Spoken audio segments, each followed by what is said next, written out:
ఇప్పుడు daily life స్టైల్‌లో stress, anxiety కంటే కూడా కొన్ని విషయాలకు భయపడుతున్నాం. అదేంటి అంటే సెట్టింగ్ బౌండరీస్. మనం వేరే వాళ్ళకి నో చెప్పాలంటే మనం చాలా ఆలోచిస్తాం. ఎందుకు కంఫర్టబుల్‌గా ఫీల్ అవుతాం, మొహమాటంతో వాళ్ళు ఏమనుకుంటారో అని చెప్పేసి మనమే ముందే భయపడుతూ వాళ్ళు చెప్పిన ప్రతిదానికి ఓకే చెప్తూ పోతాం.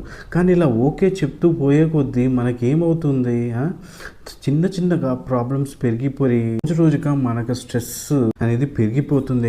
ఇక్కడ మీరు బౌండరీస్ క్రియేట్ చేసుకోవడం వల్ల వేరే వాళ్ళకి నో చెప్పడం లేదు, మీకు మీరు సెల్ఫ్ రెస్పెక్ట్ ఇచ్చుకుంటున్నారు, మీకు మీరు హ్యాపీగా ఉండడానికి ఎస్ చెబుతున్నారు. ఇది మనం గమనించుకోవాలి. ఒక ఎగ్జాంపుల్ తీసుకున్నట్టయితే మేము ఫ్రెండ్ ఉన్నాడు, క్లోజ్ ఫ్రెండే ఉన్నాడు. తను రోజు నైట్ 10 తర్వాత తనకి ఏదో ప్రాబ్లం ఉంది. దానివల్ల తను కాల్ చేస్తూనే ఉన్నాడు.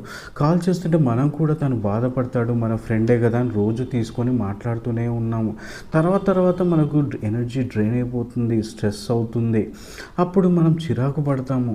ఇలా కాకుండా మనం ముందే అతనికి ఏం చెప్పాలి, నేను 10 వరకే అవైలబుల్గా ఉంటాను, ఆ తర్వాత నువ్వు దయచేసి నాకు కాల్ చెయ్యొద్దు, అంతకుముందు ఏదున్నా కూడా నువ్వు మాట్లాడు అని చెప్పేసి మనం ఒక సింపుల్గా చెప్తే ఆ లేట్ నైట్ డిస్టర్బెన్స్ కాల్ కూడా మనకు తగ్గిపోతుంది. దానివల్ల మనము అక్కడ మనకి మనం సెట్ చేసుకుంటున్న బౌండరీ